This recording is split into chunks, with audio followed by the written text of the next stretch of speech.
आप देखें कि जो मुजरिम करार दिए जा चुके हैं उनके केसेस साफ हो रहे हैं और जिन पे कोई केस नहीं था उन पे 200 केसेस बना दिए हैं। So this is a very ridiculous country because इस वक्त हमारे मुल्क में कोई भी काम according to law, rule, regulation, politics, ईमानदारी कुछ भी नहीं हो रहा।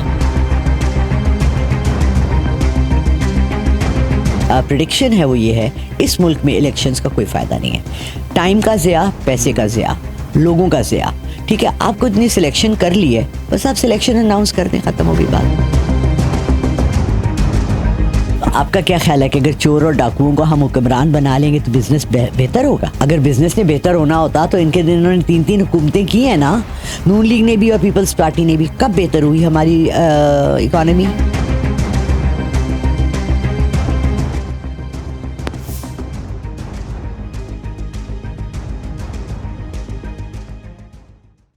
अस्सलाम वालेकुम नाजरीन, आप देख रहे हैं इनकलाबे ज़माना में हूँ एहसन शहजाद। नाजरीन, 2024 आने वाला है और 2024 कैसा होगा? आज हमारे साथ मौजूद हैं, किसी तारुफ की मोहताज नहीं है, लाला रुख। कोई भी पेशन गोई करती हैं तो वो सच साबित होती हैं। आज इनसे बात करेंगे कि 2024 पाकिस्तान के लिए कैसा होगा। मैडम मुझे बताइएगा, 2024 आने वाला है और 2024 पाकिस्तान के लिए अच्छा साबित होगा?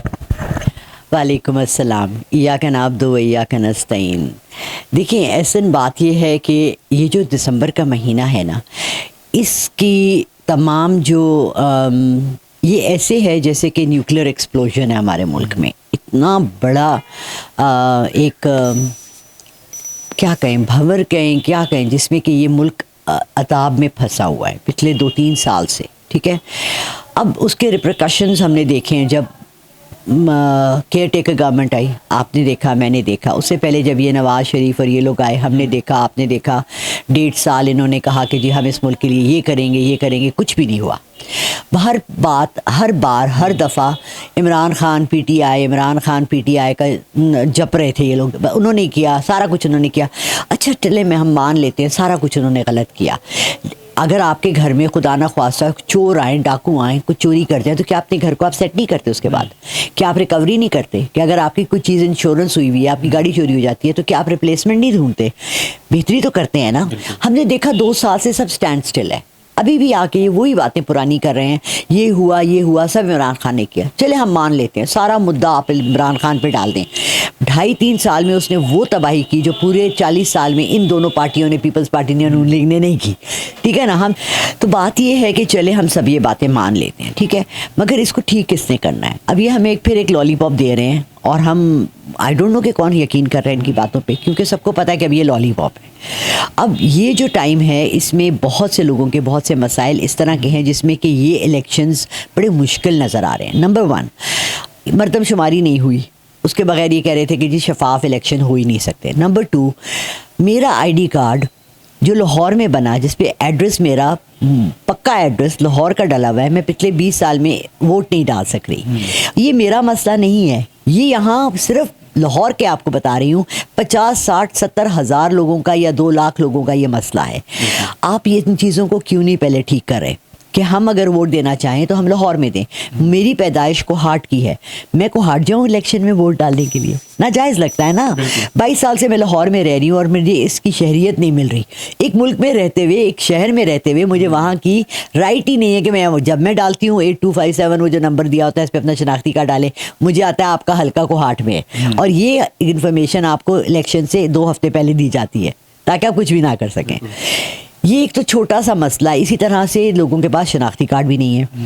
मैंने एक दफ़ा अपने बॉस थे मेरे, उस वक्त सलीम बुखारी, बहुत बड़े तज्ज़ियाकार हैं, बहुत समझ रखते हैं। उनसे मैंने कहा कि सर ये मरदमशुमारी और ये बातें क्यों करते हैं जब हमारे पास नादरा है? लेकिन मैं जानती हूँ, मेरी 10 मुलाजिम रहे हैं घर में, ड्राइवर रहा है, जिनके पास ID कार्ड ही नहीं होते। तो हम एक छोटी बेसिक चीज़ें क्यों नहीं पूरी करते? कहने लगे नहीं, सारे पाकिस्तान में हर एक के पास ID कार्ड है, जो बच्चा पैदा होता है वो बेफॉर्म उसका बन जाता है। जबकि आपको पता है गाँव में और देहातों में ये चीज़ें नहीं होती। मतलब मेरी काम वाली जो है उसका शादी का नामा ही रजिस्टर्ड नहीं है, उसका मियाँ का नाम ही नहीं है, उसका ID कार्ड ही नहीं है, उसको पैसे चाहिए थे, उसको इतना इशू हो रहा था कि उसको कोई पैसे नहीं भेज सकते, उसका ID कार्ड ही नहीं है। तो ये चीज़ें छोटी छोटी जो है ना, हमें ये पहले सारी सही करनी है अगर ये गवर्नमेंट सीरियस है। क्योंकि केयर टेकर भी तो नून लीग की आई हुई है ना, हमें सबको पता है, आपको पता है, मुझे पता है, मुंह से कहने में हम शायद इस वक्त अपने को रोक रहे हैं, लेकिन सबको पता है केयर टेकर गवर्नमेंट हमेशा ऐसी आती है जिसका किसी के साथ किसी भी पॉलिटिकल पार्टी के साथ कोई वो ना हो, जोड़ ना हो। मगर हम सबको पता है कि ये कौन आए हैं। आप देखें कि जो मुजरिम करार दिए जा चुके हैं उनके केसेस साफ हो रहे हैं, और जिन पे कोई केस नहीं था उन पे 200 केसेस बना दिए हैं।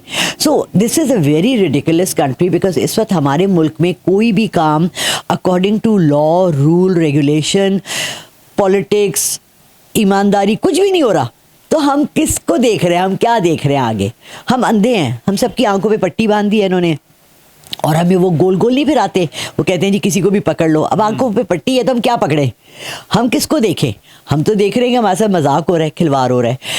अगर इलेक्शन हो जाते हैं 8 फरवरी के, अगर ये कंफर्म अभी तक भी डेट है, क्योंकि इस डेट के ऊपर भी अब ये लोग चीखे मार रहे हैं कि जी डेट ये कर लें, वो कर लें, वो कर लें। एक दफ़ा कह के फिर आप क्यों पलट रहे हैं? करवा देना। बट मेरा ये ख्याल है, मेरी जो ईमानदारी से प्रेडिक्शन है वो ये है, इस मुल्क में इलेक्शंस का कोई फ़ायदा नहीं है।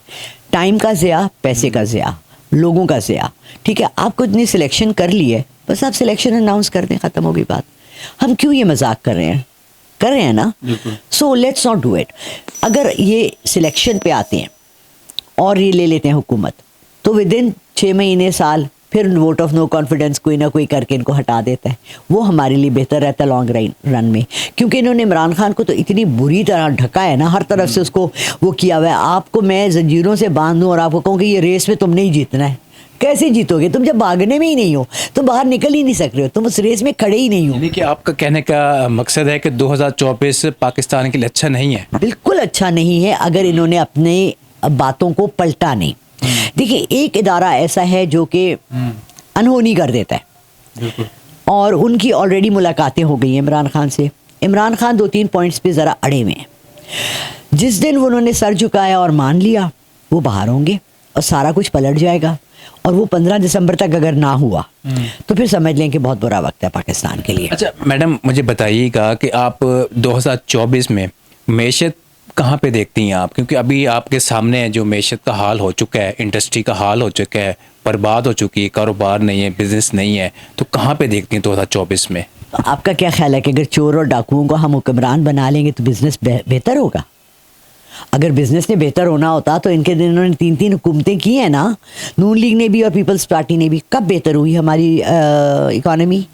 कौन सा साल था जिस साल इन्होंने अनाउंस किया कि जी इंपोर्ट्स को हम 20% कर रहे हैं और एक्सपोर्ट्स को 80% कर रहे हैं? अपना आटा, चावल, प्याज, आलू आप बाहर बेच के आप इंपोर्ट करा रहे हैं। जो चीज़ें देखिए, सबसे बड़ा जो ऐसा मसला है ना, वो हम लोग को, हमारे बेसिक लोगों को समझ ही नहीं आ रहा। कुछ हुकूमतें होती हैं जो कौम परस्त होती हैं। इंडिया मुझे सख्त नफ़रत है, मेरे लिए वो एक हमारा दुश्मन मुल्क है, लेकिन मैं कहती हूँ अपने दुश्मन से सीखो। उन्होंने 1957 में लैंड रिफॉर्म्स लाए थे, जिसमें उन्होंने बड़ी 500 एकड़ से ज़्यादा ज़मीन किसी की नहीं होगी। हमारे मुल्क में ज़मींदारों ने हल्लड़ मचाई हुई है। ये इलेक्शंस में कौन खड़े होते हैं? ये कौन है जिनके पास इतना इतना पैसा आता है? इनको साल का एक दफ़ा करोड़ों में आ जाता है, ये इलेक्शन में लगा के सीटें ले लेते हैं, फिर ये लोगों के काम करके पैसे कमाते हैं। कौन सा शख्स, आप मुझे एक नाम लेके बताएं, पिछले 20 साल से, आप भी मुन्ने तो नहीं है ना, 15 साल के तो नहीं हैं, पिछले 20 साल से आप भी देख रहे हैं, किसने इस मुल्क के लिए कुछ किया? भले वो आसिफ जरदारी हो, भले वो नून लीग हो, क्या किया? मेट्रो बना के इनका ख्याल है बहुत बड़ा काम किया। आपको बताऊं, मैं मेट्रो यूके में और पूरे यूरोप में और अमेरिका में किस सालों से चल रही है। आपको पता है कि हमारे यहाँ जो ट्रेन का निज़ाम है, जो ट्रेन की पटरियाँ हैं, ये ब्रिटिश राज की चल रही हैं। ब्रिटिश बना के गए थे। उन्होंने क्यों ट्रेनें बनाई? वो पाकिस्तान को और इंडिया को बहुत फलता फूलता देखना चाहते थे। एक ज़रूरत थी। इन्होंने अगर एक ज़रूरत दी जिससे सिर्फ 20,000 लोगों को फ़ायदा है शहर में, वो कौन सा बड़ा काम है? उन्होंने अपनी स्टील यूज़ करने के लिए बनाई। लोग बड़ा करते हैं मोटरवे तो इनसे पहले जो आए थे उन्होंने शुरू की थी। अब ये लोग क्या करते हैं कि एक दूसरे के इंक्रोचमेंट हो रही है। आप नीचे से आते हुए आपने देखा, यहाँ पूरे रात शाम को ना यहाँ स्टॉल्स लग जाएंगे, पूरा जो चलने का जगह है ना वो बंद हो जाएगी। इंक्रोचमेंट है पूरी। आपने काम शुरू किया, मैं आ गई, आपकी हुकूमत और डाल दी। मैंने कहा जी एटम बम तो मैंने बनाया। नवाज शरीफ ने एटम बम बनाया, उसकी गवर्नमेंट ने किया। वो कह जी हमारा, उस दिन एक बंदा आया अच्छी उम्र का, यार मुझे शर्म ऐसा इस बात पे आती है, मैं 65 की हूँ, मैं अब भी झूठ बोलूँ, मैं अब भी पर्दा करूँ कि जो हकीकत है उससे, मैं अब भी बनावट करूँ। देखें जी, जुल्फ़िकार अली भुट्टो को 77 था जब उनको फांसी हुई थी। मैं उस दिन, हम लोग लाहौर अराइव किए थे पेशावर से, 77 से हमने उनका कत्ल का केस डाला हुआ है, अभी तक उस पर बात नहीं हुई। तो जब आपको पता है कि 77 से अभी तक कोई बात नहीं हुई, तो आप फिर उसी केसों की क्यों बात कर रहे हैं?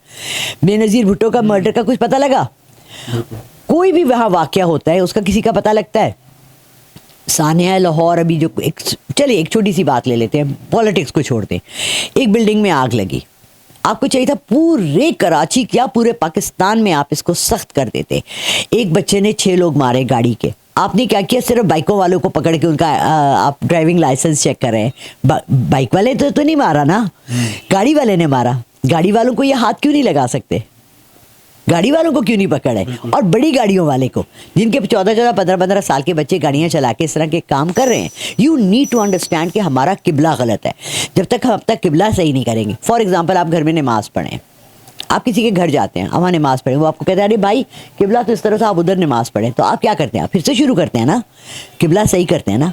जब हमारा किबला ही सही नहीं हो रहा तो हम क्या करेंगे, आगे क्या करेंगे? अच्छा, मुझे बताइएगा कि अब 2023 है, डॉलर को ब्रेक नहीं लग रही, ऊपर से ऊपर 2024 में डॉलर ब्रेक हो जाएगी, नीचे आ जाएगा डॉलर, के ऐसे ही रहना है 2023 की तरह? डॉलर ने तो ऐसे ही रहना है, क्योंकि डॉलर के पीछे एक बहुत बड़ा पूरा इकोनॉमिक सर्कल होता है जो काम कर रहा होता है। ये किसी एक के हाथ में नहीं है, मगर हमारे यहाँ इसहाक डार साहब के हाथ में है। आर्टिफिशियल ब्रेक करते हैं, आर्टिफिशियल राइज करते हैं। ठीक है, हमारी जो बिज़नेस कम्युनिटी है उसमें बहुत बड़े जुए वाले बैठे हैं जो इन चीज़ों पे खेलते हैं। ये भी एक तरह का सट्टा होता है जिसपे वो खेलते हैं। तो डॉलर की जब आर्टिफिशियली प्राइस ऊपर की जाती है, लोग जल्दी डॉलर ख़रीदते हैं। ये मैंने किताब पढ़ी थी कोई 1974 में, 75 में, किस तरह से स्टॉक मार्केट को और इनको स्टॉक एक्सचेंज को आप इसको खेलते हैं। इट्स अ जुआ, एक खेल है। उसमें क्या होता है कि जब आपने शेयर्स बेचते हैं बहुत स्पीड से, फॉर एग्जांपल इस वक्त हम कहेंगे जी मलिक रियाज पकड़े जाने वाले, मलिक रियाज ने जो भी बहरिया के शेयर्स मार्केट में फ्लोट किए हुए वो एकदम से गिर जाएंगे। ठीक है, या हम कहेंगे जी दादा भाई वाले या टाटा वाले या फलाने इंडस्ट्री वाले बैठने वाली है, या तेल की कीमतें ऊपर जाने, लोग तेल की इंडस्ट्री के शेयर्स लेने लगते हैं। तो ये भी एक गेम है।